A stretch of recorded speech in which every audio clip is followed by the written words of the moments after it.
Bismillahirrahmanirrahim. Rabbimize sonsuz hamdü senalar olsun ki bizleri bir kutlu mevsime daha ulaştırdı. Kurban Bayramı mevsimindeyiz. Allah'a hamdolsun. Bir mübarek mevsimdeyiz tekraren. Bayramlar birliğin, beraberliğin, kardeşliğin ve dayanışmanın gösterilmiş olduğu en güzel günlerdir.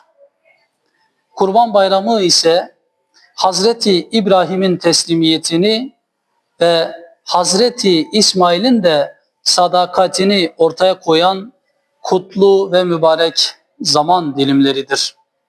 İşte bugünlerdeyiz ve bu kutlu zaman dilimlerindeyiz.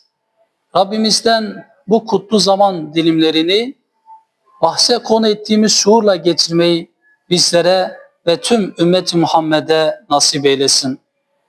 Bu duygu ve düşüncelerle başta Antalyalı hemşerilerimiz olmak üzere tüm İslam aleminin mübarek Kurban Bayramı'nı en kalbi duygularımla tebrik ediyorum. Rabbimiz bu bayramda da bu bayramın güzelliklerini hayatında uygulayan insanlardan eylesin bizleri.